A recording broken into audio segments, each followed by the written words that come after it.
Good afternoon. Hereby call to order this hearing, Somali Scammers, Fighting Fraud in Minnesota and Beyond. There are few crimes more morally repugnant than stealing from vulnerable children. Every dollar stolen is a meal not eaten, a doctor's visit missed, and a future diminished. Child welfare fraud plunders our children's potential and erodes our nation's future. And disturbingly, at the start of this new year, America has learned that this kind of looting was not occurring in some distant or lawless place, but in the heart of America's Midwest. Federal prosecutors in Minnesota now estimate that half or more of the $18 billion spent since 2018 across 14 Minnesota welfare programs may have been lost to fraud. If confirmed, the amount stolen would rank among the largest welfare frauds in American history. In Minnesota, a welfare system designed to uplift the most vulnerable children was treated like an open ATM, exploiting both taxpayers and the public trust extended to immigrant communities. Over the last decade, Minnesota Democrats didn't just fail to stop the fraud. They made it easy and profitable, and in a totally lawless fashion, silenced anyone who pointed it out. Taken together, the record shows that the fraud was not accidental or unforeseeable, but was the product of deliberate inaction, willful blindness, and calculated abuse. Today, we will proceed in three parts. First, we will show that Minnesota was clearly warned by journalists, by auditors, and by its own independent oversight bodies, and that the state responded by passing laws and promulgating safeguards intending to stop this abuse. Secondly, we will examine how Minnesota's Democrat leadership deliberately turned a blind eye, failed to enforce those safeguards, and in some cases retaliated against those who tried to sound the alarm. And third, we will explain how the fraud actually took place, the mechanics by which these schemes operated, and the very real harms they inflicted, not only on taxpayers, but on vulnerable children and on law-abiding Somali families whose trusts and identities were exploited. First, Minnesota was warned. Let me be clear about one foundational fact. Minnesota was not caught unaware. Minnesota was warned repeatedly, unmistakably, and years in advance. This fraud did not arrive suddenly.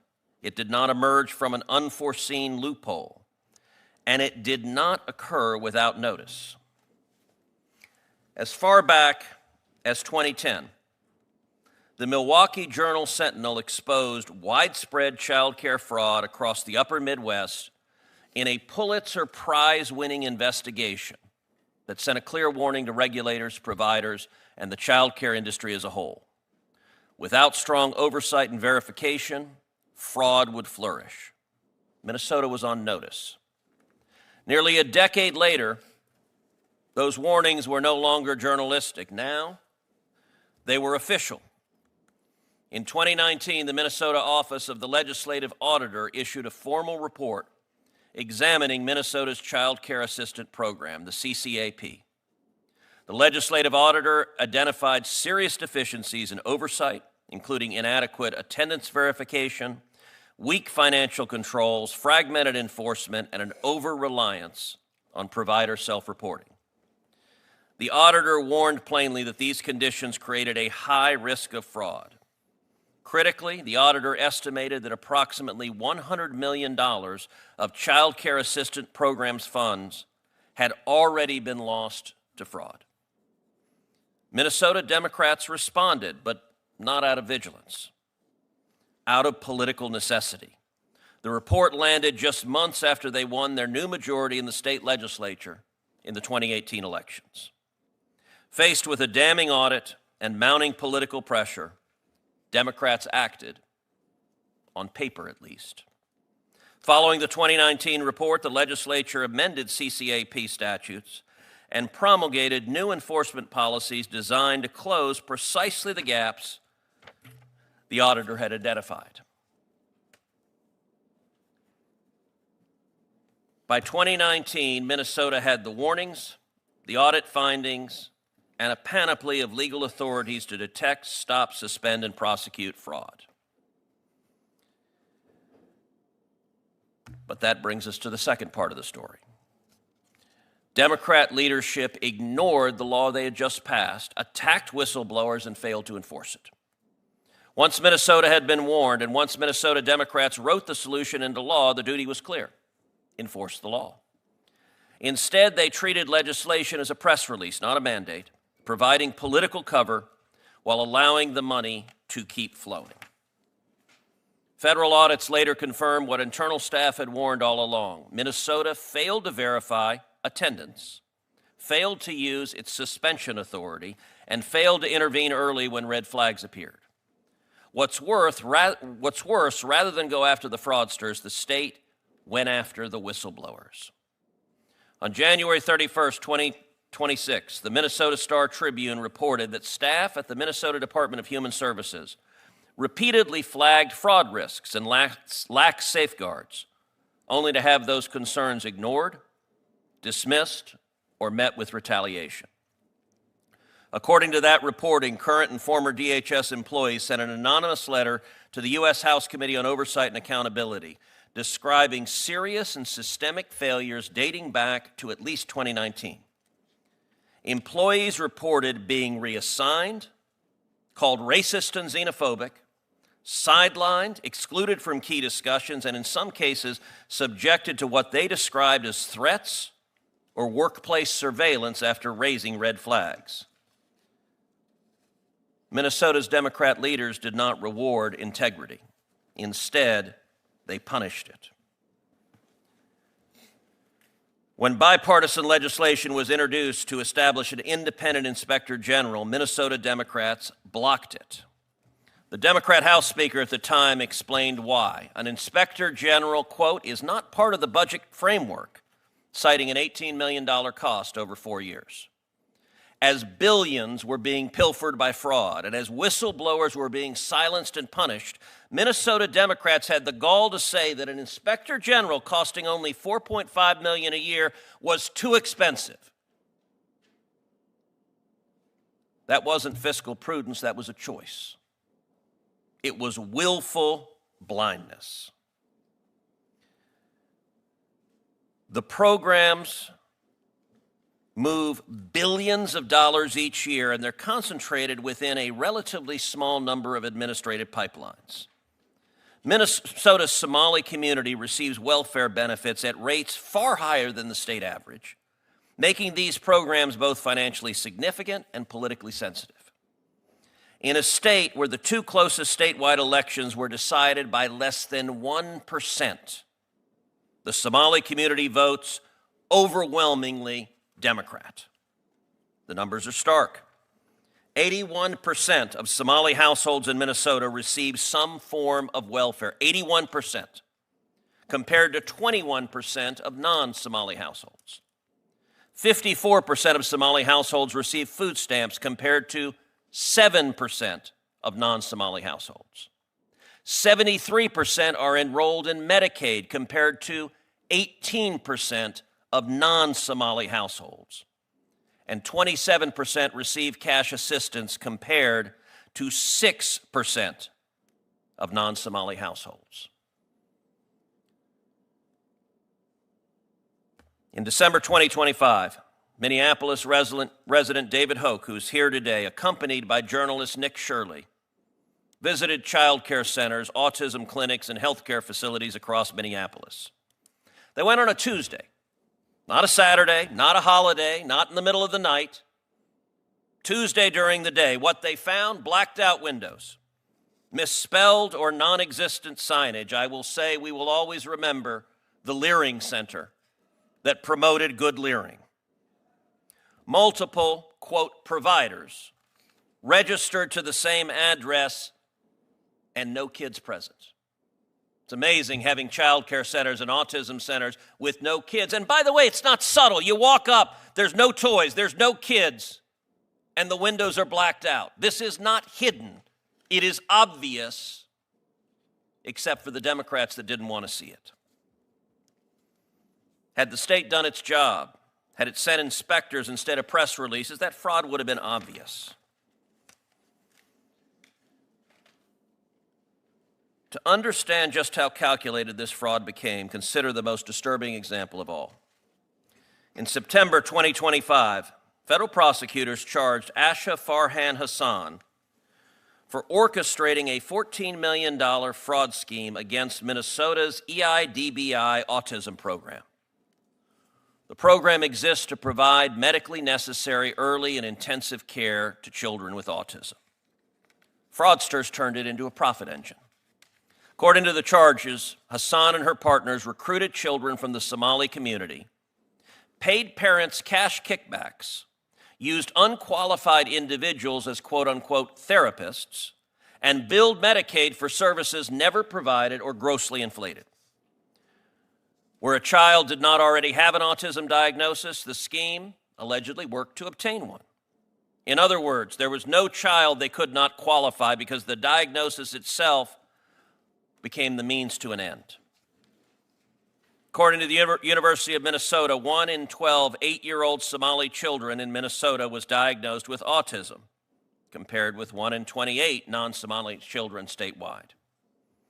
In Minnesota, Somali children are 7 times more likely than their non-Somali peers to receive autism quote-unquote treatment. These figures show extraordinary concentration and extraordinary billing, the precise conditions fraudsters exploit. And here's the deepest human cost. Telling an immigrant child that he has autism, not because he does, but because someone wants to get paid. Imagine the weight of that diagnosis on parents who may not speak English fluently, who trust authority, who believe the government would never lie about their child's health.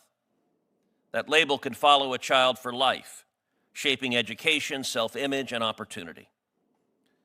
Doing that for financial enrichment is not merely fraud, it is the deliberate exploitation of children and the calculated betrayal of parents. And once fraud proceeds are laundered and sent overseas, in 2023, the Somali diaspora sent nearly $2 billion back to Somalia. Once they're sent overseas, they're effectively unrecoverable. Meanwhile, Al-Shabaab, the U.S.-designated foreign terrorist organization and al-Qaeda's affiliate in Somalia, controls large swaths of territory and systematically extorts money moving through its financial channels. When billions of dollars are stolen from U.S. welfare programs and sent abroad, there is no credible way to ensure those funds do not enrich jihadists within Al-Shabaab. As one confidential source told the Manhattan Institute, the largest funder of Al-Shabaab, an Islamist terrorist organization in Somalia, is the Minnesota taxpayer. Listen to that again. The single largest funder of Al-Shabaab, a terrorist organization in Somalia, is the taxpayers of Minnesota. Taken together, the evidence before this committee leads to one unavoidable conclusion. Minnesota was warned. Minnesota's Democrat leadership failed to enforce the laws it passed, and that failure allowed organized fraud to flourish, harming children, betraying families, and robbing the public of trust and resources. This hearing is necessary because Minnesota's elected Democrats were complicit in this fraud. They stood to benefit politically from looking the other way as fraudsters robbed the taxpayers of Minnesota. Look at the bench of witnesses. To this hearing, I invited Governor Tim Walz. He's not here. I invited Attorney General Ellison. He's not here. I invited Mayor Frey. and Tiki Brown, the commissioner of the Minnesota Department of Children, Youth, and Families, not one of them agreed to testify and defend his or her conduct. They are hiding out after having served as the lookout in a bank robbery that was robbing the taxpayers of Minnesota. The people of Minnesota and the American people deserve better.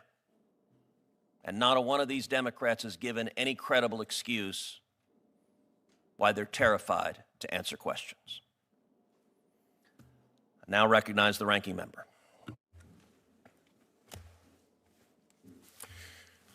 What a strange thing it is to have a hearing about Minnesota that doesn't address what's on the front pages of every newspaper about Minnesota: the violent and unwelcome federal occupation of its largest city by the chairman's political party, an occupation that has already caused the deaths at federal agents' hands of 2 American citizens and left many more injured, and that is roundly criticized by law enforcement leaders, including those in Texas, as unprofessional and dangerous. That may explain why elected officials in Minnesota have something better to do today. No mention today of 100 violations by agents there of federal court orders. No mention of the sacking of the vain little commander of that operation. No mention of the venomous lies told by Secretary Noem about the shooting victims without investigation or sympathy, as their bereaved families grappled with grief at their deaths. I've done law enforcement briefings, and Rule 1 is to tell the truth. What a strange thing it is to have a hearing about fraud in Minnesota that doesn't acknowledge that the wide-ranging investigation and prosecutions of $9 billion worth of fraud in that state began years ago under the Biden administration. No mention of the fact that the current administration drove out the career prosecutor leading those cases when it demanded he investigate the victim of an ICE shooting, not the agent who did the shooting. 14 prosecutors have left the Minnesota U.S. Attorney's Office in the past month.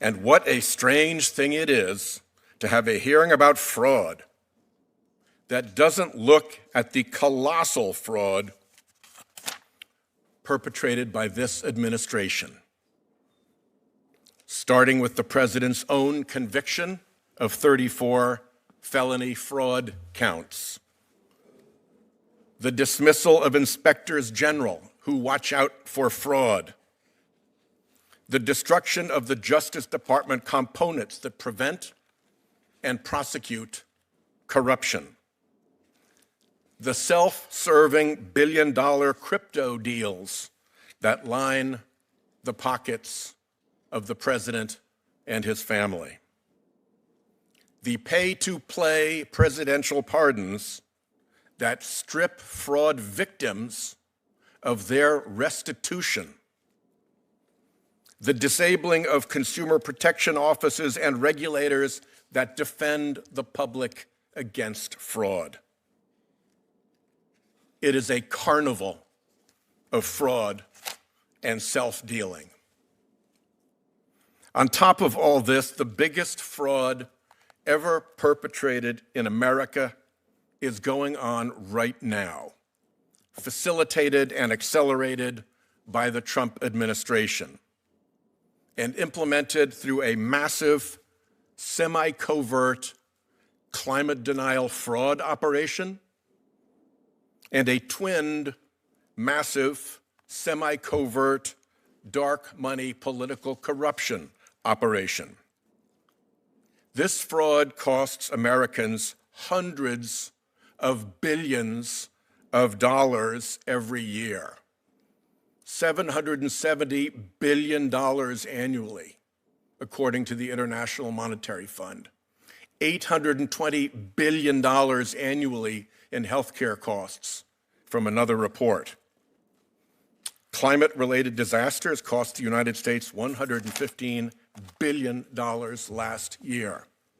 How was this fraud done? This long-running fraud operation began when oil industry scientists reported to their bosses the dangers of fossil fuel pollution, and instead of responsible stewardship, the bosses hid the reports. That was stage one. Stage two moved from hiding to purposefully misleading. A federal court shut down Big Tobacco's fraud operation to mislead the public about the dangers of tobacco. That tobacco fraud operation was quickly repurposed by Big Oil into its own fraud operation to mislead the public about the dangers of its product. Stage three kicked off with Citizens United, which gave the fossil fuel industry the ability to spend unlimited amounts of political money and spend it secretly.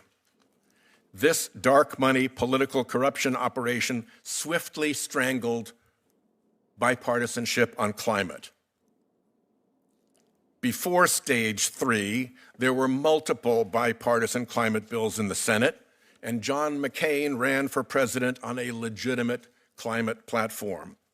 All of that was killed by fossil fuel dark money.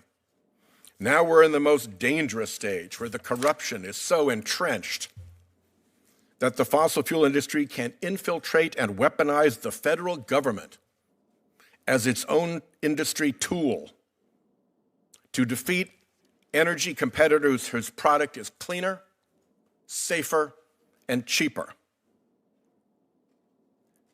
But no Republican dares talk about that problem any longer. Such is the party's dependence on those big fossil fuel donors. President Trump asked the fossil fuel companies for a $1 billion campaign slush fund in 2024, and they expect and got a return on their investment. Quid pro quo. The lies and fraud are legion, but to use just one Rhode Island-based example, senior cabinet officials continually assert that offshore wind is unaffordable when the opposite is true. Anyone reading the contract can see that Revolution Wind will bring 9.9 cent kilowatt hours to an 18-cent kilowatt-hour grid. The administration's weaponized attacks, rejected as pretextual, went 0 for 5 in federal court, including before a Trump appointee. Instead of focusing on this massive fraud, or holding the administration accountable for the monumental levels of fraud and corruption in its own ranks, a Texas chairman holds a hearing on fraud in Minnesota, which is neither the biggest issue in Minnesota nor the biggest example of fraud. There's a biblical saying about the mote in another's eye and the beam in your own from the Sermon on the Mount. Why beholdest thou the mote that is in thy brother's eye, but considerest not the beam that is in thine own? Asked Jesus. I will leave it at that. I want to commend my Democrat colleagues for giving an ode to Homer Simpson. When something is distracting, scream, squirrel! Because we saw a speech about global warming. We saw a speech about Orange Man bad. We saw a speech about how today's Democrat Party exists seemingly exclusively to defend violent criminal illegal aliens and to demonize law enforcement.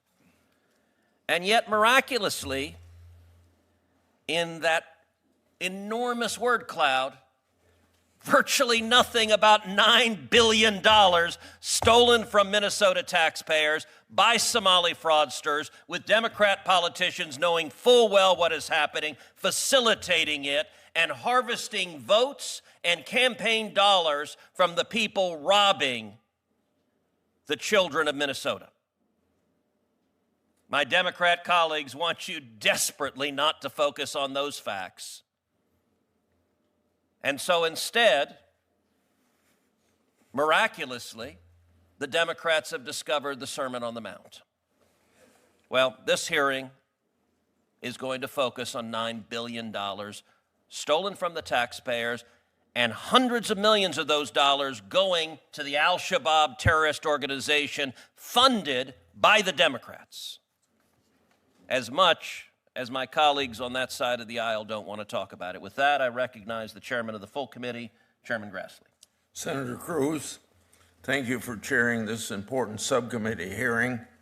And I want to point out an association with your emphasis in your remarks about the importance of whistleblowers and inspectors generals rooting out and exposing fraud.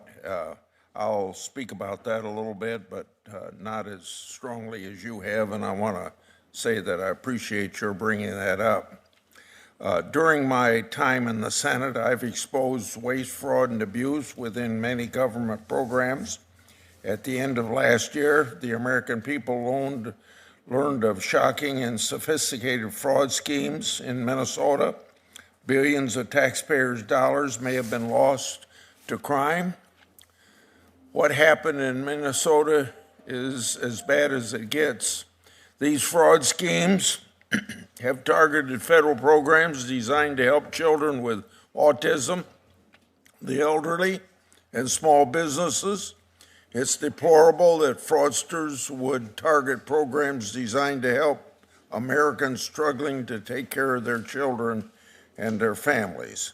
It's also deplorable that the Walz administration allegedly retaliated against whistleblowers who tried to expose this fraud. If true, such retaliation should not go unpunished.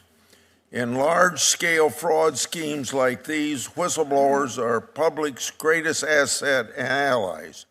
Congress, federal agencies, and state agencies must protect whistleblowers, and the executive branch must hold criminals fully accountable to the law.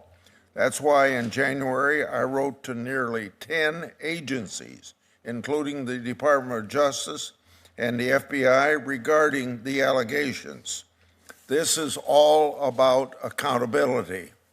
I want to know what the government's doing to solve these problems, hold wrongdoers accountable, and take steps to ensure this never happens again. Director Patel announced in December 2025 that the FBI deployed personnel and investigative resources to Minnesota. Attorney General Bondi has ordered additional Department of Justice prosecutors to Minnesota. And on January the 8th, the Trump administration announced the creation of a new division for national fraud enforcement within the Department of Justice. This new division will focus on rooting out fraud across the federal government, and will be led by a new Assistant Attorney General. The Treasury Department's introduced additional reporting requirement for banks and other financial institutions in Minnesota. These new requirements are designed to alert regulators to suspicious overseas transfer of cash. Regarding these financial oversight efforts, Secretary Bessent recently stated, quote, Minnesota is going to be the genesis of a national rollout. A national approach is needed now more than ever. The Department of Education has also reportedly begun creating a dedicated fraud detection team and has already prevented $1 billion in student aid fraud since January 2025. I expect the administration to provide the committee with updates regarding these efforts. However, as the title of this hearing suggests, Allegations of fraud have extended beyond Minnesota to other states. Fraudsters are operating on a national scale, affecting federal programs from Medicaid to student aid and beyond. The federal government and state governments, whether Republican or Democrat, are in charge, must always respect the taxpayers and their monies. The same is true of the Inspector General community. Federal and state agencies across the country must work together to get to the bottom of these sophisticated fraud schemes. This should not be a partisan issue. Senator Cruz, thank you again for holding this hearing. Thank you, Mr. Chairman. I now recognize the ranking member of the full committee. Thank you, Mr. Chairman. This is the subcommittee's second hearing this year. Last month, we had to listen to my Republican colleagues push for the impeachment of federal judges who had the nerve to rule against the Trump administration. Today's hearing marks another low. In the last month, federal agents shot and killed 2 of our fellow Americans in Minnesota. Bystanders and journalists have documented numerous abuses of constitutional rights by federal agents in Minneapolis, including warrantless arrest, use of excessive force, racial profiling, surveillance of protesters, and the detention of U.S. citizens and children. This abuse of power and much-needed oversight of the Trump administration should be the focus of this subcommittee because of the individuals involved in what they have done. Somewhere along the way, many of my Republican colleagues decided they could tolerate the scenes of agents shooting innocent American citizens. But the timely topic to them is fraud by one immigrant group in that same state.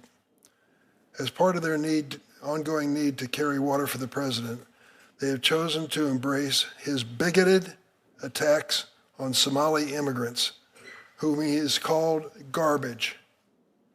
The shameful title of today's hearing reflects that same approach. I want to be clear. Fraud is a crime and it should be prosecuted accordingly. In fact, it was the Biden Justice Department that opened the Minnesota fraud investigation and brought the first prosecution. And it is the Trump Justice Department that has diverted prosecutors and FBI agents away from fraud investigations to focus on the president's mass deportation campaign and his effort to establish some sort of retribution for his political enemies. According to the Cato Institute, a conservative operation, American citizens accounted for 95% of federal welfare fraud losses from 2013 to 2024. American citizens.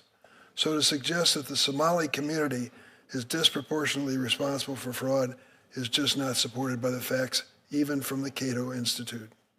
If we're serious about fighting fraud, let's talk about a president who has more than doubled his net worth since his return to office. Blind trust as a possibility have been replaced by eyes wide open money grab. Let's talk about senior administration officials who have misused government resources and taxpayers' dollars for personal purposes and travel. Let's talk about fraudsters who have made huge contributions to the president and been rewarded with pardons. Business executives who have committed Medicare fraud, securities fraud, wire fraud, crypto fraud, tax fraud. If we're worried about people breaking the law in Minnesota, our focus should be on the Trump administration's Department of Homeland Security. Last week, the chief federal district judge in Minnesota, a Republican appointee, noted that ICE violated 96 court orders in Minnesota in January alone, likely more than some federal agents have violated in their entire existence. But Minnesota is not the only place suffering from this cruelty of this administration. For months, the administration has targeted my home state of Illinois as part of reckless attacks they claim are law enforcement operations. In reality, they are not enforcing the law. They are breaking it with their racial profiling, detentions, threats, and use of excessive force. Last month, the administration expanded its attacks by trying to freeze billions of dollars in essential funding for children and families in 5 Democratic-led states. Illinois was targeted along with Minnesota, New York, California, and Colorado. Political retribution at the expense of children. The administration provided no support for their allegations that these states were improperly awarding benefits, but the explanation is obvious. This is another act of political retribution by the Trump administration. This hearing is an affront to the people of Minnesota and the memories of those who lost their lives at the hands of immigration officers. The real fraud we should be focused on is the one perpetrated by this president and his acolytes. I yield. Thank you. I will now introduce the witnesses. The first witness we have is the Honorable Kristen Robbins, a native of Crookston, Minnesota. Kristen Robbins currently serves as the chair of the Fraud Prevention Committee in the Minnesota House of Representatives, where she works to uncover the large-scale fraud in Minnesota and to hold state agencies and fraudsters accountable. Representative Robbins is also co-chair of the bipartisan bicameral Civility Caucus, which aims to build relationships and trust across parties and between the House and Senate. Prior to joining the House in 2018, Representative Robbins co-founded and served as the executive director of the Economic Club of Minnesota, a nonprofit focused on strengthening Minnesota's economic competitiveness, and previously served on the State Commission to End Chronic Homelessness. She received her bachelor's degree in economics and political science from Bethel University and her master's degree in economics from Washington University. Our second witness is Robert Weissman, who is the co-president of Public Citizen, the consumer advocacy and pro-democracy organization. Weissman focuses on government and corporate accountability, among other issues. He is the author of The Corporate Sabotage of America's Future and the co-author of 2 other books. Previously, he worked as director of the corporate accountability organization Essential Action and as editor of The Multinational Monitor, a magazine that tracks multinational corporations. Weissman is a graduate of Harvard College and the Harvard Law School, a fact for which I hope we can forgive him. Our final witness is David Hoke. David Hoke is most well known for his role as the Minneapolis whistleblower in YouTuber Nick Shirley's video uncovering massive fraud within Minnesota's Somali community. Mr. Hoke was born and raised in Minnesota, where he attended the University of Minnesota and ran for Attorney General in 2010. As an investigator, he has devoted considerable time and resources over the last several decades to scrutinizing Minnesota's elected official and exposing corruption. He co-founded Minnesotans for Responsible Government, where he serves as a lobbyist. And we'll start now. Representative Robbins, you're recognized for your opening statement. Thank you, Mr. Chair. Thank you for inviting me to testify as chair of the Fraud Prevention and Oversight Committee in the House. I've been working tirelessly over the past year to expose the massive fraud that Tim Walz and his administration has enabled. We've also proposed solutions and worked to hold state agencies and criminals accountable. We have a long way to go, but we are getting results. With my brief remarks, I want to highlight 3 things: how this started, where the money is going, and provide a roadmap for how states can prevent fraud and we can partner better with the federal government. First, how it started.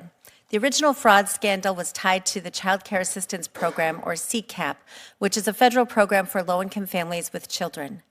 There had been allegations of fraud in this program since 2011.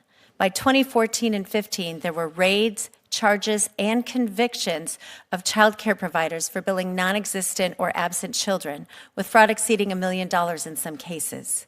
In March and April of 2019, just a few months into the Walz administration, the Legislative Office Auditor published 2 reports about the CCAP fraud. They outlined the fraudulent providers and the alleged movement of millions of dollars in cash out of our state to Somalia, with allegations that the money was going to fund terrorism. Unfortunately, according to multiple whistleblowers, soon after these reports were released, the Criminal Investigation Unit for Child Care Fraud, which had been leading the charge on these prosecutions, was shut down by the Department of Human Services. Rather than conducting criminal investigations of fraud, the Walz administration essentially renamed fraud as overpayment, and then referred any overpayment cases to a new internal overpayment committee, which would decide if they should pursue reimbursement. The DHS staff in this unit were no longer allowed to talk to their counterparts in the Bureau of Criminal Apprehension without prior supervisor approval. Failure to address child care fraud and the decision to stop criminal investigations led directly to the largest COVID fraud scandal in the nation. In March of 2020, Representative Ilhan Omar authored a bill called the Meals Act, which eventually was incorporated into a larger COVID package. This law enabled states to waive the normal eligibility requirements for participating in the National School Lunch Program, eliminating income requirements, site inspections, and expanded distribution methods. Minnesota took full advantage of these waivers and enabled site sponsors like Feeding Our Future, Partners in Quality Care, and Gargar Family Services to bill for hundreds of millions of fake meals for fake children. Just one of these groups, Feeding Our Future, became the largest COVID fraud in state and national history, bilking taxpayers of at least $250 million. To date, there have been 78 indictments and 61 convictions in the Feeding Our Future scandal, with more cases to go on trial this spring. The Feeding Our Future prosecutions then revealed that as many as half of those defendants were also getting state money in other Medicaid-funded programs. Yet despite reports on this back in 2023, more than 3 years ago, Tim Walz and his agencies didn't stop those defendants from getting additional state money in other Medicaid programs. We now have found fraud in multiple Medicaid programs, including autism centers, sober homes, non-emergency medical transportation, integrated community supports, and housing stabilization services. In December, our committee held a hearing on credible allegations of fraud in 2 new areas: adult day services and assisted living facilities. We now have seen allegations of fraud in 14 Medicaid programs. The former first U.S. attorney who led these prosecutions for years stated that the estimated fraud is $9 billion. And this doesn't count fraud in SNAP or child care programs. So where's the money going? Minnesotans pay their taxes and they expect their money to go to things that help their communities: roads, schools, healthcare, and not to be taken by criminals, to buy resorts in Kenya, apartments in Nairobi, property in Turkey, or luxury homes and cars in the U.S. Worse yet, Minnesota taxpayers have allegedly found their ways into the hands of terrorist organizations like Al-Shabaab, both directly and indirectly. The money is walking out the door at the Minneapolis-St. Paul Airport. Back in 2017, the estimate was about $100 million in cash was going out annually from our airport. According to TSA, in 2024, there were $340 million in cash outbound, and in 2025, it was $350 million. This is astonishing, not only because of the amount, but because it is so out of proportion to other airports. The cash out of Minneapolis is 99% higher than cash going out of Dallas, Atlanta, and JFK in New York. It's 90% higher than what's going out of Seattle. Minnesotans are incredibly frustrated that their hard-earned money is being siphoned off by criminals while their taxes keep going up and vulnerable citizens don't get the services they need. Other states should learn from our failures. There are some basic common sense principles to stop the fraud. First, culture matters. Fraud flourishes when leaders ignore it and criminals see they can get away with it. Tim Walz has not held anyone responsible.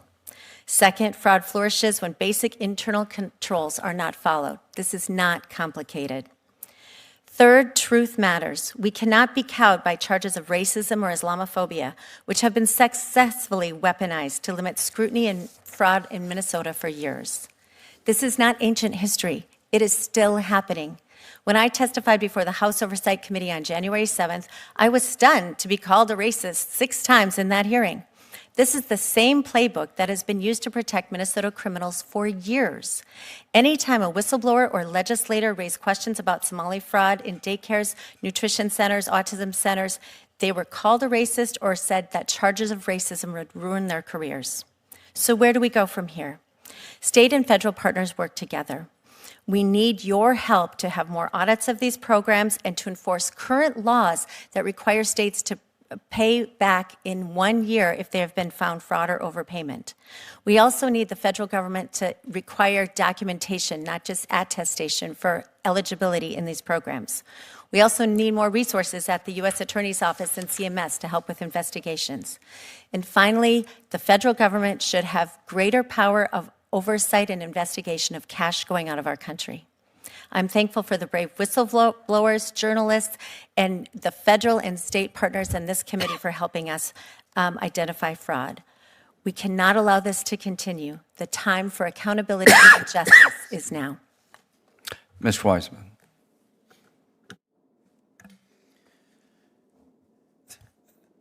Thank you, Senator Graham and members of the committee. Fraud and scams are indeed a scourge in America, across this country, not limited to Minnesota. Taxpayers are cheated when fraud is done against government programs. Beneficiaries are harmed as well. Fraud in the private sector steals billions from consumers and in extreme cases drains families of life savings and sends them into a cycle of misery. Unfortunately, the reality is the Trump administration is systematically dismantling the anti-fraud programs of the federal government. Those programs aim to deter fraud, punish wrongdoers, and bring restitution to victims. The administration is undermining all of that. It is fair to say, in fact, that through its actions, the administration is fostering more fraud, facilitating more scams, empowering corporate and small-time fraudsters alike, and depriving victims of the justice to which they are entitled. As regards Minnesota, there plainly is some fraud that has gone on, as there is throughout this country. Where there is fraud, it should be investigated and prosecuted. No one wants tougher enforcement more than legitimate providers and the beneficiaries of the programs that are being defrauded. That said, it is unhelpful to make claims about fraud in Minnesota or anywhere else based on exaggerated numbers or shaky evidence. And in the case of Minnesota, it's worth pointing out that the efforts by the U.S. Attorney are being undermined by this administration driving out the people who are engaged in the prosecution of the fraud in Minnesota and by diverting the FBI from its work on fraud to immigration enforcement. Moreover, there is no justification for suspending social service programs, vital social service programs, as we all agree, as punishment for fraud. That punishes innocent people and leaves the fraudsters alone. Nor, obviously, is there any rationale for pursuing suspension of programs on a partisan basis. Now, the subtitle of this hearing is dealing with fraud in Minnesota and beyond. I wanted to pull back and talk for a few moments about the beyond. To be clear, the actions of this administration are undermining governmental, anti-fraud, and accountability agencies. When it comes to corporate fraud or scams perpetrated by those close to the administration, the policy is to ignore, forgive, or coddle the wrongdoers if they're actually caught. Moreover, the president and his top aides are shattering norms of conflict of interest and basic ethical standards, creating a culture of impunity that for sure is encouraging more fraud against the government and around the country. This is not an administration that is determined to root out fraud. In short, for the super rich and for the super connected, this is an administration that is taking the anti-fraud cops off the beat. And for those who manage to get caught anyway, they give them and are doling out get-out-of-jail-free cards. Let me explain the evidence behind this. When it comes to the Department of Justice, this administration has gutted or disbanded the public integrity section, the consumer protection branch of the agency. It has fired the agency's top ethics advisor. It has issued guidance to soften corporate crime enforcement.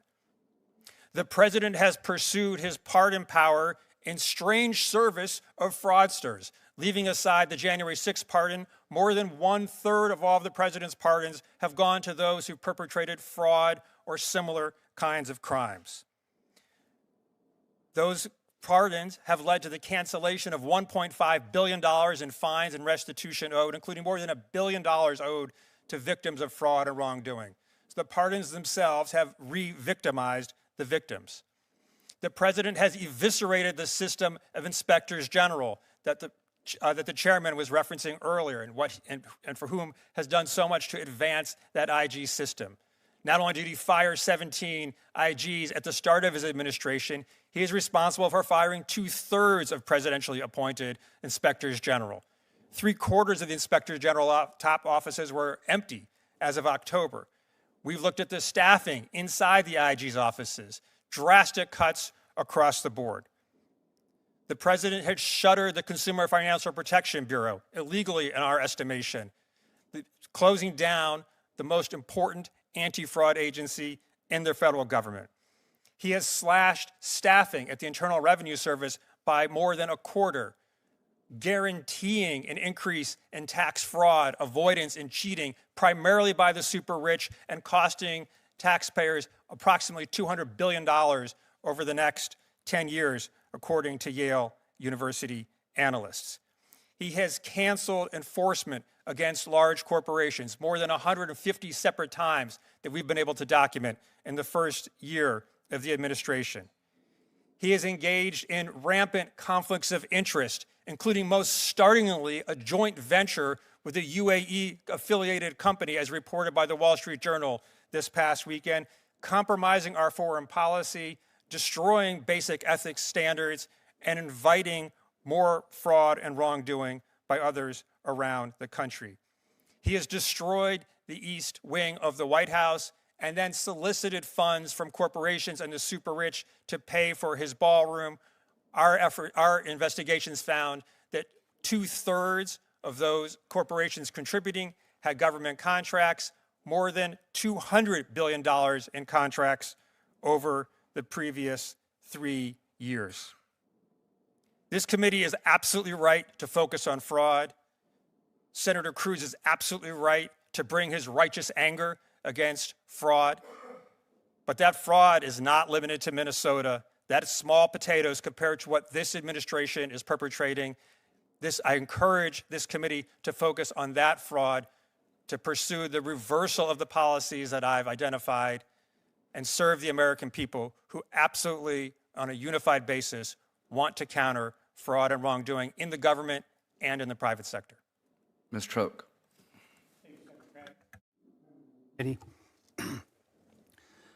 My name is David Hoke. I was born in Minneapolis. I'm a lifelong resident of the Twin Cities area. And although it's not in my testimony, I take exception to Mr. Weissman's questioning of my data as being inaccurate. I'll get back to that. My journey into uncovering fraud in Minnesota, and ultimately throughout the entire United States, as it turns out, began when I started to notice very unusual changes in the Minneapolis area. Remember, I grew up there, so I know Minneapolis very well. Most notably, the enormous number of child care facilities that had opened up. I would drive around the Twin Cities, and it seemed these child care facilities were literally on every block. Some blocks had 2 or 3 child care facilities on the same block. Minnesota sees a fair amount of snow in the winter, and I began to notice, driving by these child care facilities, there were never any footprints in the snow outside these child care facilities. And I'd go by them 3, 4, 5 times a day, Monday through Friday, because my office is in the heart of where a lot of these child care facilities are. So I said, well, what's going on here with all these child care facilities? So I began to check the Minnesota Secretary of State's website to find out just who owned all these child care facilities. And guess what? Every single one of them was Somali owned. Not every child care facility in Minnesota was, but the ones that I was looking at that were by my office, and there were a lot of them. What's even stranger is that every one of these facilities was located in a commercial or industrial building, no play areas, bad neighborhoods, and several of the child care facilities had signage which stated they were open either 7 a.m. to 10 p.m., 2 p.m. to 10 p.m., Quality Learning Centers, for example, or open 24 hours. Who the heck brings their kid to stay overnight at a child care facility in a rough neighborhood? None of it made any sense. The leering misspelling was the final straw for me. That's the spark that ignited my full-on investigation. So Minnesota has 2 different child care licenses available. One covers 6 a.m. to 6 p.m., and the other one covers 6 p.m. to 6 a.m. They're 2 very different licenses. So for a child care facility to be open 24 hours a day, or even from 2 p.m. to 10 p.m., they need both licenses. How many of these facilities that are open these extended hours have 2 licenses? None of them. 0. They all have only 1 license. Minnesota child care supervision requirements include the following. For infant care, that's 0 to 17 months of age, you have to have 1 adult supervising for every 4 children, and max 8 in a group. For toddlers, which is 18 and 23 months of age, it requires 1 adult for every 5 children to supervise. max 10 children in that group. For 2-year-olds, you need 1 adult for every 7 children, so maximum 14 in the group. So if a child care facility was billing the state of Minnesota for 99 children, i.e. Quality Living Center, that child care facility would need to have at least 8 employees supervising those children. These cannot be 1099 employees. They have to be W-2 employees. That means we're going to have at least 8 W-2s, and we're going to have at least 8 I-9s. So if the feds went in and checked that, what do you think they're going to find? You already know the answer. One issue that is often brought up is that we are unfairly targeting the Somali community. This is a fair point to be made. As one Somali gentleman exclaimed in our second video, we're not the only community that does fraud. Fraud certainly exists in every community. It was the sheer volume and the blatant nature of the Somali fraud that demanded my attention. When one facility, Mako Childcare, has another childcare, mini childcare, registered at the same address, but the sign still says Mako Childcare, it kind of stands out. And again, no children, no footprints in the snow, ever. This is what I mean by being blatant. Misspelled signage, posted hours that require 2 licenses, no child footprints in the snow, not even once. So how did we arrive at this point? Why are we having this hearing? We got here because of politicians, almost exclusively Democrats. A couple of names come to mind. Jody Harpstead, the former commissioner of the Department of Human Services, and Shireen Gandhi, the current commissioner of the Minnesota Department of Human Services. Harpstead put the whole fraud on steroids. She was steering the ship from 2019 to 2025 during the COVID-19 pandemic. This is when the whole fraud network exploded into what we see nationally today, into what we see in my numbers, which are accurate. So now we hear that the Minnesota Department of Human Services is forging documents and backdating paperwork, all in an effort to cover up their complicity in this fraud. This is just more criminal behavior from the gang at the Minnesota Department of Human Services. It's criminal behavior. Minneapolis was the incubator for this nationwide fraud, which we're now seeing in Maine, we're seeing it in Washington State, we're seeing it in Columbus, Ohio. It was constructed here in Minneapolis. And the idea behind it was if you can get a population in here and fit them into this fraud framework, you have a guaranteed voting block for all eternity. The fraud was started and then it expanded out, and now you see it all around the country. So why is fraud bad? Why is it a bad thing? Why does anybody care? Fraud is bad because it steals from the blind, it steals from kids with cancer, it steals from disabled, it steals from the homeless, it steals from wounded veterans, it steals from everybody in this room. So what is the answer? How do we fix this? The way we fix this is that the federal government has to go to the Minnesota Department of Human Services and every social service agency and say, look, if you issue a payment using federal money and it goes to a fraudulent company, you run the risk of us coming in, arresting you, handcuffing you, parading you out, bringing you in front of a judge, and putting you in prison. So if you're going to issue a payment, you better make sure that it's a legitimate company. Otherwise, don't issue the payment. Go on Google Earth. Look at, it's a liquor store. It's a grocery store. Why are you issuing payment to a child care or a transportation company that doesn't even exist? Why are you issuing that payment? It's criminal behavior. The federal government has to use that cudgel over these people and say, look, you better be sure if you issue that payment that it's a legitimate payment, or you could end up in prison. Thank you. Thank you. Before we move to questioning, I want to ask if each of the witnesses could rise so that I can administer the oath. If you would raise your right hand. Do you swear that the testimony that you're about to give before this subcommittee is the truth, the whole truth, and nothing but the truth, so help you God? I do. All of you have answered affirmatively. You can have a seat, and I hope your opening statements were truthful. I should have done that before your opening statements, but I guess we'll have to take your word for it.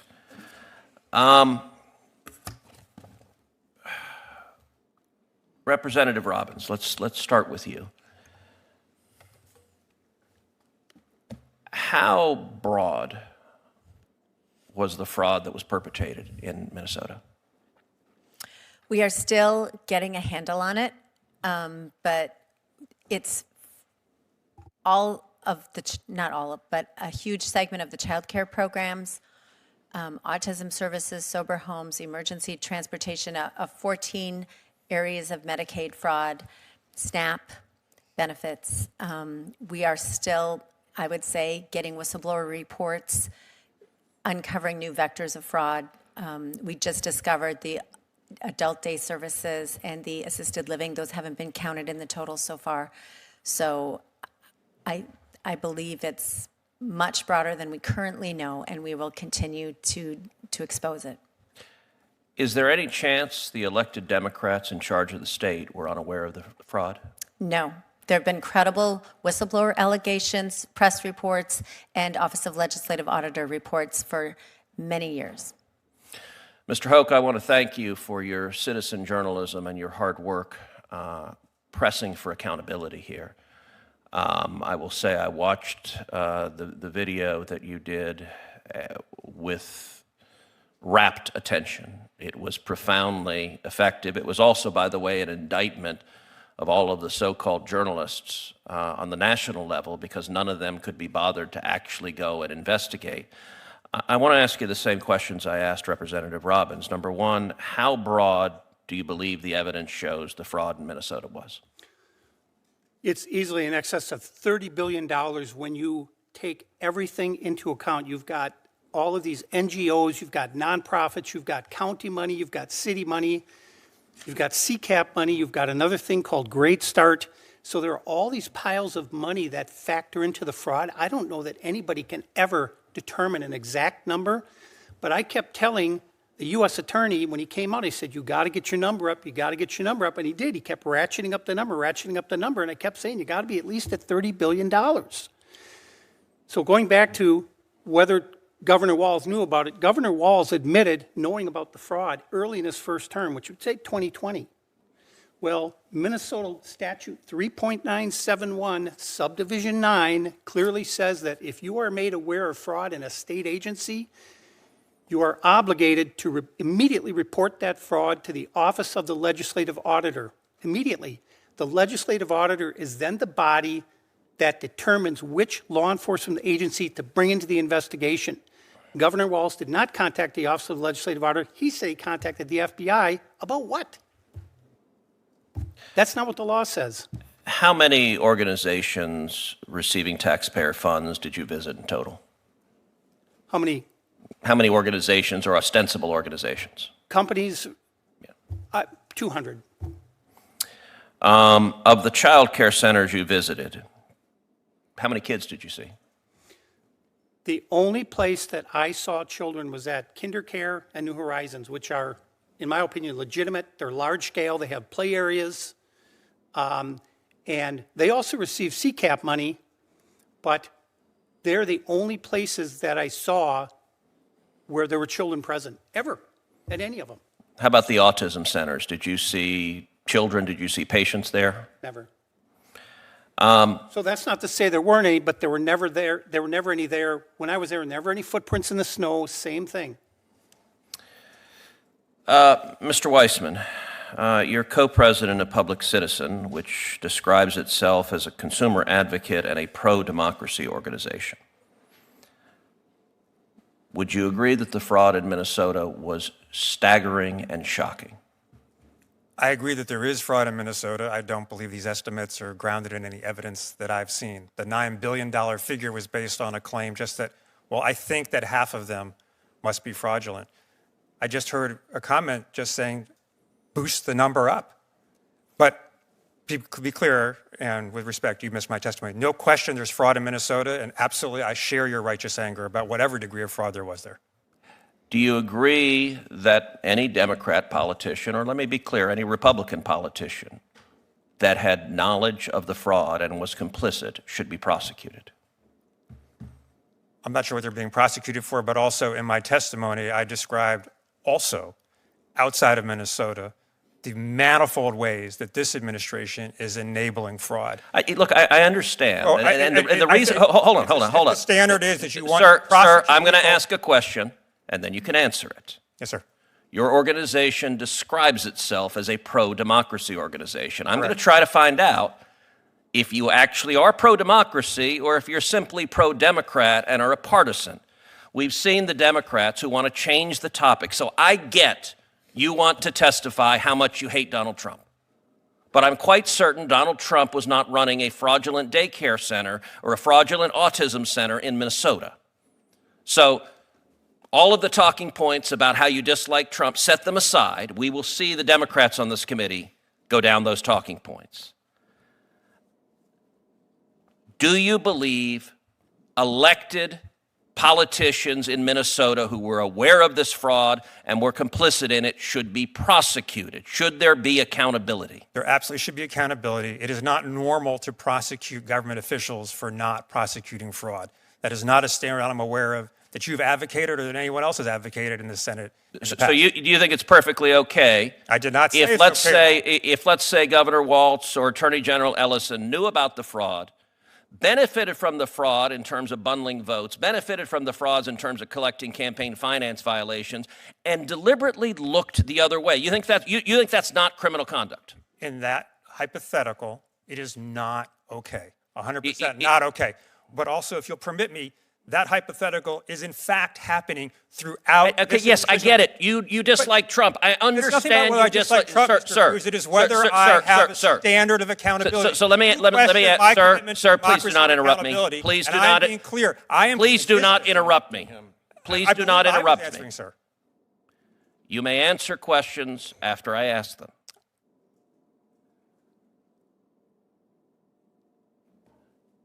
You've heard the evidence and testimony about daycare centers with no children, with no toys, with no facilities, with windows that are blacked out.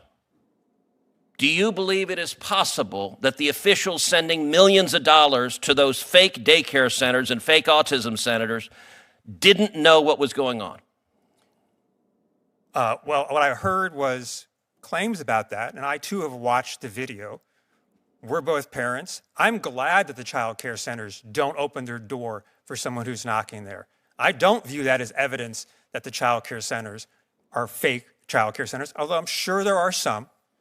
My understanding is that state investigators have gone to do their duty at those exact same child centers and have found that most of them actually are operating correctly. Well, I will say it is disappointing that you had a chance leading a nonprofit that is supposedly pro-democracy to take a principled stand.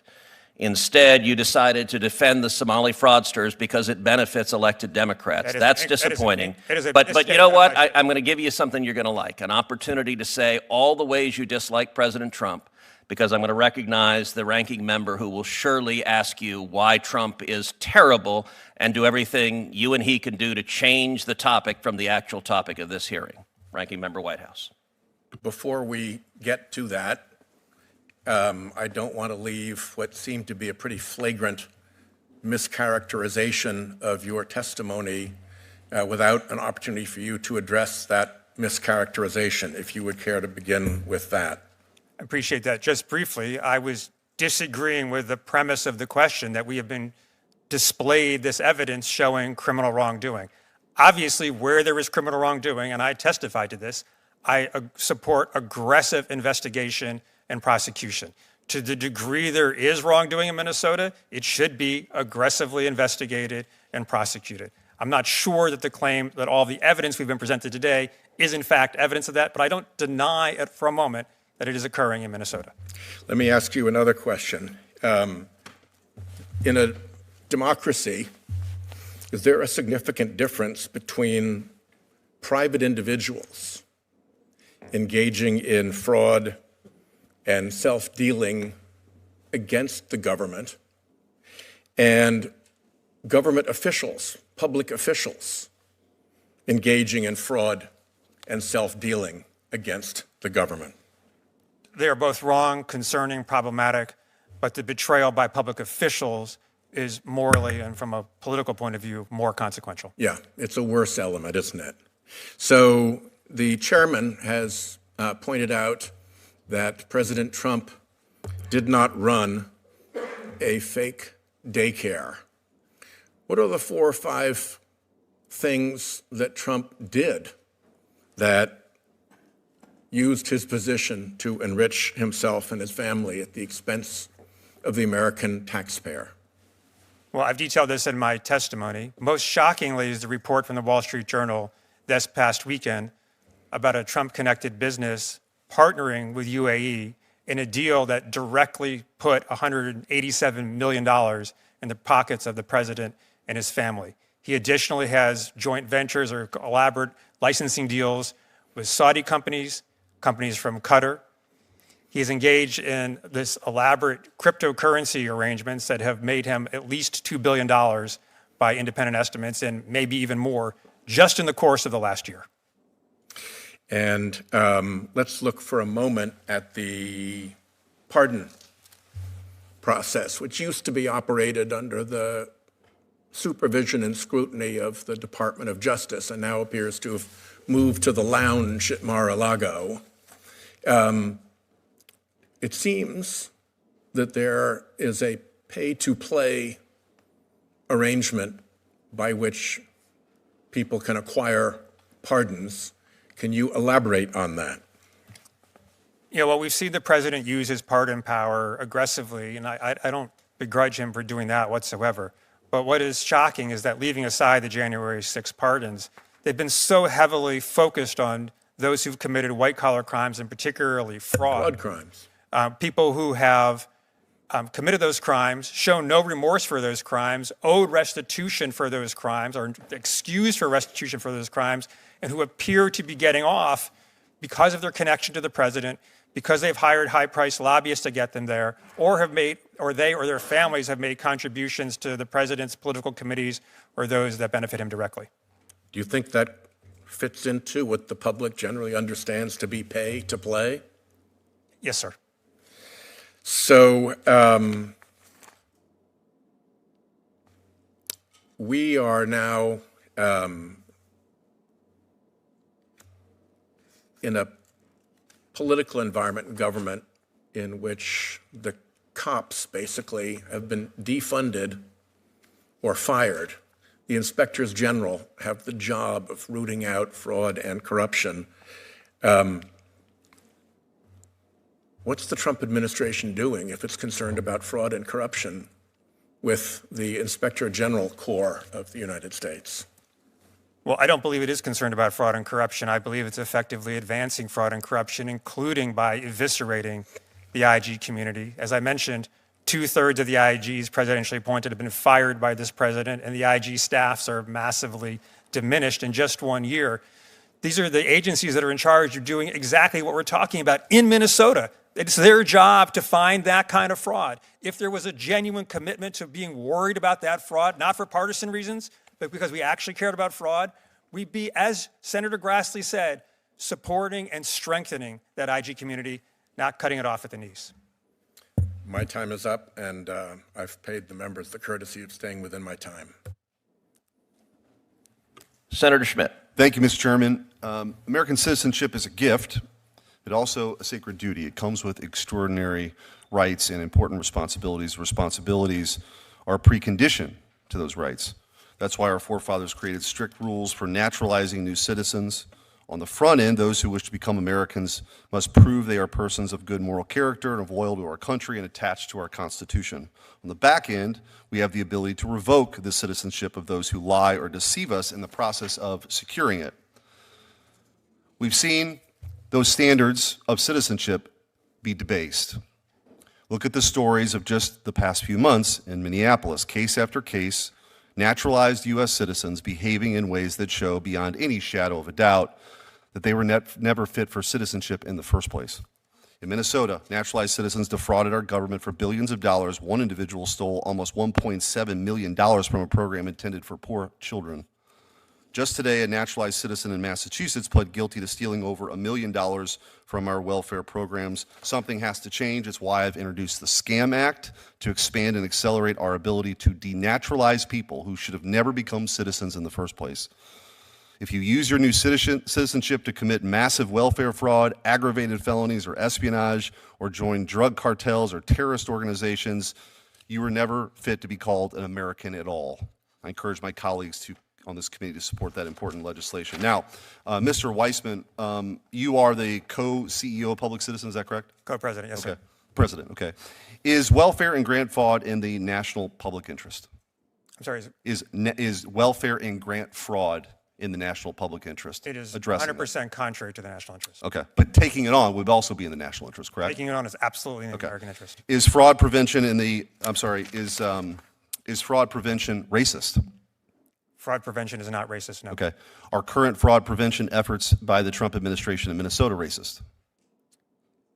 No. Okay. Are deportations racist? Are deportations racist? It depends. They can be racist, Okay. for sure. Is ICE racist? I think the practices of ICE right now are abhorrent and should be abhorrent, exactly as you said, for American values. I think the practices of ICE right now are But ICE itself, the organization, is racist. the enforcing immigration and customs laws per se is not racist. What ICE actually is doing, I believe, can fairly be characterized as racist. Yes, sir. All right. I asked this because we did a little bit of digging into Public Citizen and found two things. One is you're funded by George Soros, correct? The Open Society Foundation is one of our funders, yes. And you call just about everything you don't like racist. That is not true, but Okay, well, I'm going to give you a few examples. sure. On December 11th, 2019, Public Citizen tweeted that the banking sector as a whole is racist. On August 17th, 2021, Public Citizen sent in a press release that algorithmic racism was a major problem and that we need to start creating anti-racist algorithms. On December 23rd, 2020, Public Citizen tweeted that our healthcare system is a racist abomination. On April 7th, 2023, Public Citizen tweeted that expelling two Tennessee state reps for violating the legislature's rule was racism. On April 15th, 2021, Public Citizen tweeted that law enforcement in this country has been overrun by racism. On June 25th, 2020, Public Citizen tweeted, "Racism is the reason D.C. is not a state." On January 15th, 2019, Public Citizen tweeted that asking about citizenship status on the census was racist. On August 24th, 2020, Public Citizen tweeted, "Defund our racist, hyper-militarized, murderous American police force." On July 10th, 2020, Public Citizen tweeted that law and order is a racist dog whistle. Do you stand by these statements? Well, I appreciate the depths of which you've gone of research. In the context of all those statements, yes, sir. So all of those things are racist. If you want to go through them, we can talk So about them, here's, for sure. I'm really glad. Hold on. I'm glad for this moment of clarity because a lot of witnesses would try to sidestep that. That's correct. But what you have shown in the questioning we've seen before, in just these examples, the public interest isn't your interest at all. It is not your interest at all. You use racism as an attempt to intimidate people to get your way. And it's not 2020 anymore. The American people are over it. So what you're going to find is we are going to prosecute, and it has nothing to do with race. We're going to prosecute because fraud was committed on a level that is so offensive to this country. Your words that don't mean anything aren't going to stop what's coming.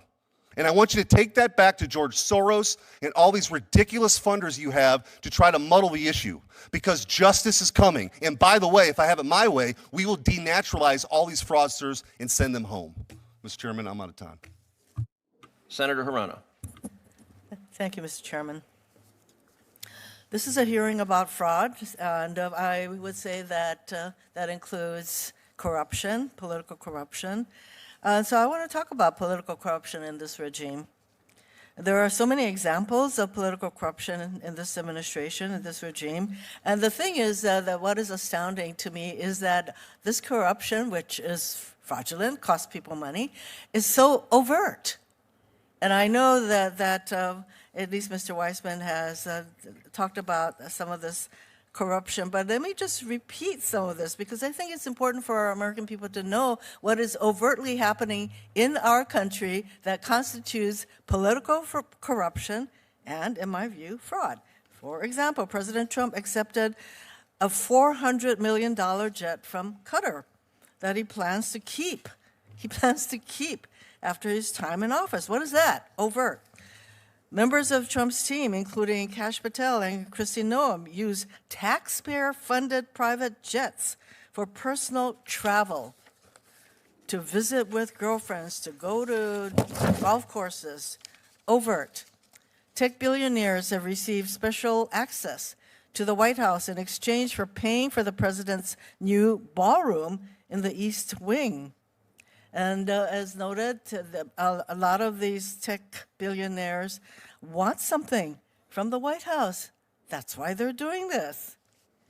I'd say, it's practically extortion, if not extortion. for this kind of overt kind of corruption to be happening. And then Trump's family has made at least $5 billion from the same cryptocurrency market that Trump's administration refuses to regulate. And in case anyone needs a reminder, the president himself was convicted of 34 felony counts of falsifying business records. That is called fraud. Mr. Weissman, I want to ask you a few questions about all of this overt corruption. Now, as mentioned, Trump has pardoned dozens of people, including several of his billionaire buddies. Many of these pardons followed $1 million or more contributions to support the Trump campaign from friends and family of the convicted criminals. For example, Trevor Milton was serving a 4-year prison sentence and owed $695 million in restitution to victims, and he was pardoned. So all that restitution money, forget it, forgiven. Pardoned by Trump after he and his wife contributed almost $2 million to support Trump's campaign. Paul Walzak owed $4.4 million in restitution to victims and was serving an 18-month sentence when Trump pardoned him following Walzak's mother spending $1 million to attend a Trump fundraiser. Julio Herrera was pardoned after his daughter contributed $1 million to a Trump super PAC. Mr. Weissman, do you see a pattern here? I think the pattern is exactly what you're saying, Senator, which is that people who've made contributions to the president's political committees or who have hired lobbyists spending a lot of money with people who are close to the president have managed to finagle pardons without showing any remorse and irrespective of the harms they perpetrated on victims. Hundreds of millions of dollars literally in restitution out the window. So what do you call this kind of behavior? I call it corruption. And do you think that this pattern of Trump basically holding out his hand and extracting all this money from people for pardons and everything else, do you think that that pattern will cease? I think there is a 0% chance of it ceasing unless the people and this Congress demand that it does so. I do want to mention, that the DOJ is actually doing an investigation. In fact, they're following up on a lawsuit that was originally filed by Biden against Ticketmaster, which sells tickets, owns venues, contracts with major performers, that they pretty much run the whole show. And this allows Ticketmaster to literally screw over fans. And so the Biden administration sued them for anti-competitive practices. Now, one hopes that this lawsuit will continue, but now we are hearing that well-connected Trump world lobbyists are pursuing the Trump DOJ to drop the case. And this is reminiscent of these same lobbyists getting the Trump DOJ to drop another lawsuit from going forward, and they did so. So would you be surprised if this Ticketmaster lawsuit goes away and the Ticketmaster customers, which number in the millions, will continue to get screwed? Would you be surprised if this lawsuit goes away? I would not be surprised. Okay, there you go. Corruption, rampant.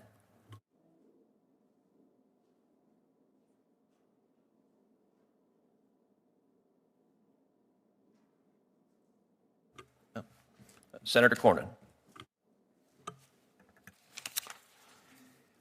Am I pronouncing your last name correctly, Mr. Hoke? Hoke? Thank you. Mr. Hoke, do you think this kind of fraud is isolated in Minnesota? Do you think it's pervasive? Yes. Do you think it just is a case of child care fraud, or would it apply to more broadly to various non-governmental organizations that are given contracts by the federal different federal departments? Here, why don't you get your microphone up there? Yes, sir. I think it covers almost every organization, nonprofits, NGOs, healthcare, adult daycare, autism centers.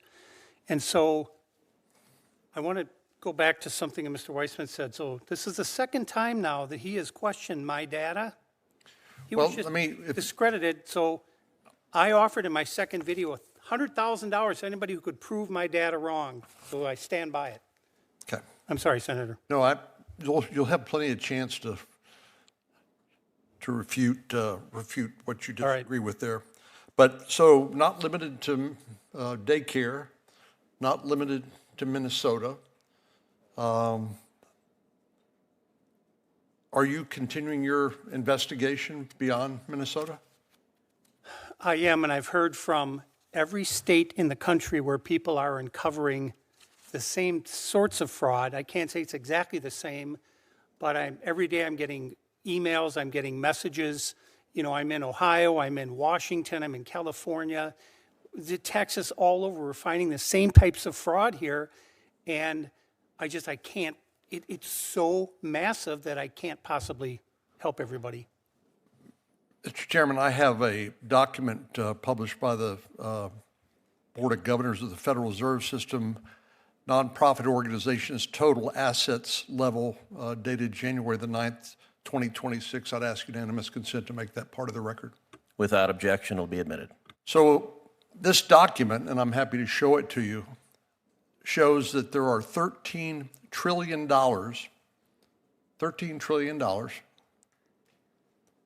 in total assets that are in the hands of NGOs or non-profit organizations. Does that number shock you like it shocks me? 13 trillion.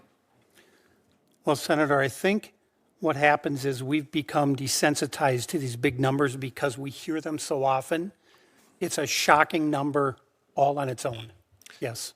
So it strikes me part of the problem is when the U.S. Congress appropriates money, they're appropriated usually to federal agencies, and then they then contract with NGOs and others. And I think one of the things we need to look at is what those contracts provide for, and particularly with regard to the requirement for audits on a periodic basis. But you're concerned about fraud being more pervasive and extending beyond Somali child care in Minnesota. Would it also extend to these $13 trillion in the hands of non-governmental organizations? There's certainly going to be a good portion of that is fraud.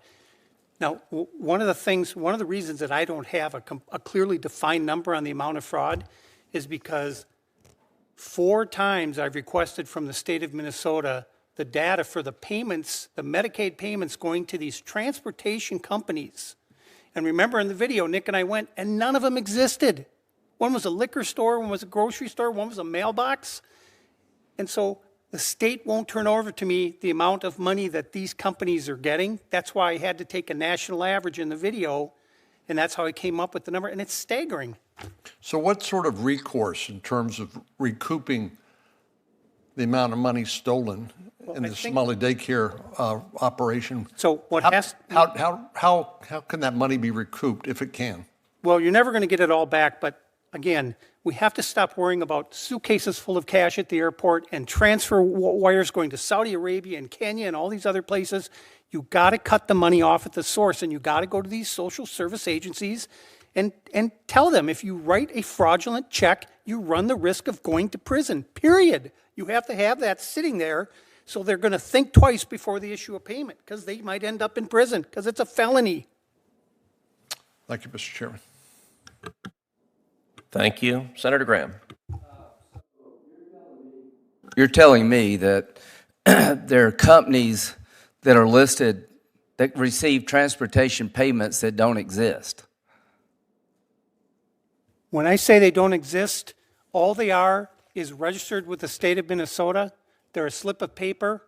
They don't exist. They have no office. They have no assets. So it's a scam. It's a total scam. So here's to the people of Minnesota. Your governor, you better answer these questions. What can we do? We can get you here and hold you accountable for the programs you're running in Minnesota. Ms. Robbins, are you here to tell me that the system in Minnesota is broken and you're having a hard time getting people to help you? Thank you. The system is absolutely broken. There are fraud on multiple levels. There are failures of internal controls, and finally, you're telling we have me help your from the state feds. has not been responsive. No, they have actively, I would say, harmed whistleblowers who tried to point it out, and they have tried to shut down investigations. You said fake meals for fake kids. Yes. Would it help if you had to biometrically identify recipients of aid, that they'd have to be biometrically identified to prove they exist? I think it certainly would help.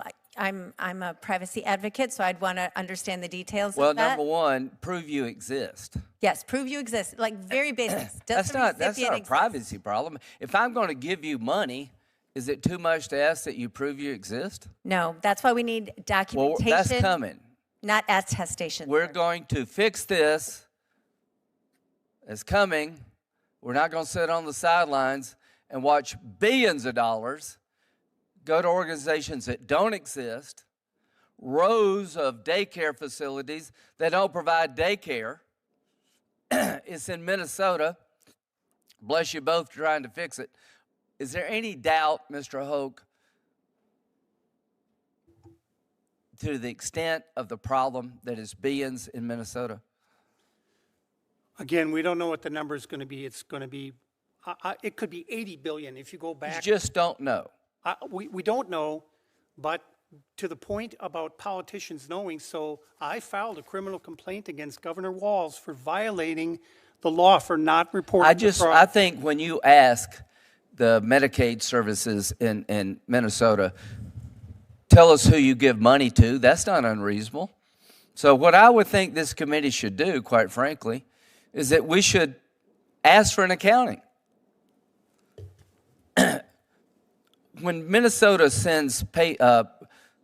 wants to get reimbursed for SNAP benefits, are you familiar with the SNAP program? Yes, sir. Do you have to provide names who got the benefits, or they just give you a number?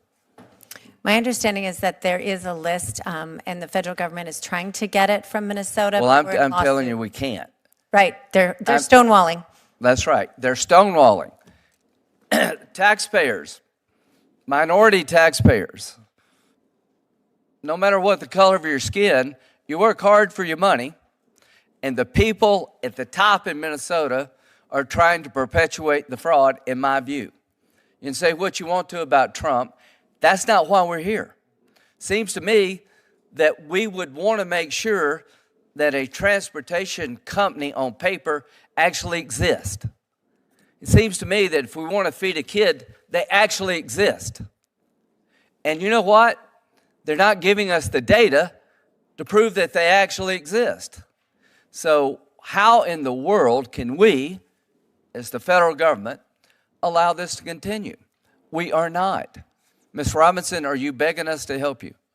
Yes, and we're grateful for the help that's come recently from the Trump administration and from our partners here in these committees. Mr. Hoke, are you begging this committee to help you? Yes. Message received. Mr. Weissman, I don't want to waste your time or mine. Bottom line is, we're going to find a way to help the taxpayer. I don't mind. I like feeding kids who are hungry and can't afford to get a meal unless they get one at school. I don't mind helping Medicaid people to get to where they want to go. I do mind when we're getting ripped off, and to the leadership of Minnesota, your day is coming. And if you think it's just Minnesota, Senator Cornyn, you're right, it's everywhere. And we're going to find it. That's the least we can do as managers of these programs. God bless you all. Thank you. Senator Lee. Thank you, Mr. Chairman, for organizing this hearing. Thanks to each of you for being here. The United States of America is one of the most generous countries in the entire world. It also happens to be one of the most upwardly mobile countries in the entire world. It's somewhat unique in the sense that a person can be born into poverty here or arrive here as poverty, as a refugee or otherwise, and have the reasonable hope and expectation, if they work hard, one day they are likely to be able to retire comfortably, if not wealthy. This requires access, not so much to government programs as to robust institutions of civil society and free markets, more than anything else, much as many would like to have us believe otherwise. Key to those institutions of civil society are these charitable activities to which I referred. Americans donate nearly $600 billion a year in charity every single year. This in addition to an estimated $1.8 trillion annually that federal and state governments spend on anti-poverty welfare programs, not including things like Medicare and Social Security that are about retirement rather than anti-poverty measures. Now, if you ask almost anyone, which of those programs, whether a government program, whether state or federal, or very often it's a state program administered by states with a lot of federal funding, sometimes it's one or the other, very often there's a mixture. If you ask them, what has a greater chance of achieving what I think should always be the ideal of any welfare system, the objective, which is to make poverty temporary rather than tolerable. I think 9 out of 10, perhaps 99 out of 100 individuals would say that it is privately funded welfare programs. Why? Well, because they're set up in such a way that they can be much more about the individual. They can be much more about identifying ways in which you can make poverty temporary rather than tolerable. In fact, one could argue that for these government programs, it's even too complimentary of many of the government programs to say that the objective is to make poverty tolerable rather than temporary. Very often the objective is to facilitate the very kind of waste, fraud, and abuse that we see here, that we're examining here today, in a relatively discrete part of the country involving the Somali community in one state, Minnesota. So, lest we delude ourselves into thinking that this is an aberration, lest we delude ourselves, alternatively, into thinking that, all we need are better, smarter managers, more efficient people who will suddenly identify and become enlightened as to best practices to make sure this doesn't happen. This is what this thing does. You don't put a hornet's nest in your child's bedroom and expect that it won't cause problems at some point. You don't release blank checks and allow those blank checks to be cashed at will by people who are not directly paying the bill because somebody else is. 350 million Americans are sharing in that burden and expect there not to be fraud, not just occasional fraud, but massive, earth-shaking kinds of fraud that cause people to lose faith in the system. Meanwhile, what is it getting us? Under these systems, particularly the federally funded state-administered programs, under what circumstances do we have evidence that this is making poverty temporary rather than tolerable? And in what circumstances do we have evidence that it's not facilitating fraud? So let's not kid ourselves. This is, if anything, the tip of the iceberg. It happened to manifest itself very well because of Nick Shirley and a few other brave journalists who stepped into the fray on this one and have taken a lot of heat as a result. But I suspect that this is the tip of the tip of the iceberg. Mr. Hoke, in your view, did the Minnesota state government, either through incompetence or willful ignorance, reckless blindness or otherwise, did it enable the Somali fraud in Minnesota? Yes. How did it do that? Complicity. Complicity with what degree of awareness as to the level of fraud that was being undertaken? 100%. 100%. So this was not a bug, was it? This was a feature. So when we look at the fact that the federal government is $38.5 trillion in debt, when we look at the fact that we've impoverished Americans, keep in mind, when we spend this much money that we don't have, adding to that $38.5 trillion debt at a staggering rate approaching $2 trillion a year, what does that do? I'll give you a hint. It is not the rich people who suffer. Rich people find ways of getting even richer during times of tremendous inflation. It is hardworking Americans, especially poor Americans, and middle-class Americans who are living paycheck to paycheck. They are the ones who suffer. And damn all of us if we don't look out for them. Shame on all of us if we don't fix this. And by fix it, I don't mean get smarter people, have better procedures. I mean, maybe we should start looking at the fact that our Constitution puts this government in charge of a few things: national defense, weights and measures, trademark, copyrights, and patents, regulating trade or commerce between the states with foreign nations and with the tribes. There are a few others, but that's the lion's share of the power. We were not equipped from the beginning to be a welfare agency. The word welfare appears exactly twice in the Constitution, once in a non-operative, non-authority granting preamble, and a second time in the spending clause, which was included as a limitation on the spending power rather than an expansion of it. There is no power to just look out for people generally, unless we rely on a bastardized version of the Constitution that has driven us into $38.5 trillion in debt, crippling poor and middle-class Americans with destabilizing inflation that it makes it impossible to raise a family in this country. And shame on all of us if we don't take this as a severe wake-up call, because this is going on all the time. Thank you. Thank you, Senator Lee. This concludes today's hearing, although I will note that Governor Walz and Attorney General Ellison and Mayor Frey were invited. They could have come here and answered questions. They could have presented some sort of defense that they were not, as Mr. Hoke just put it, 100% aware, 100% complicit, and indeed personally and politically benefiting from robbing the Minnesota taxpayers. They chose not to do so. But I'll make clear that invitation remains open. Governor Walz is welcome to come to this committee. Attorney General Ellison is welcome to come to this committee. Mayor Frey is welcome to come to this committee. And I'll tell you this, I won't hold my breath waiting, because all three have entered witness protection when it comes to fraud in the state of Minnesota. Written questions can be submitted for the record until Wednesday, February 11th at 5 p.m., and I will ask the witnesses to answer and return the answers to the questions to the committee by February 25th at 5 p.m. And with that, this hearing is adjourned.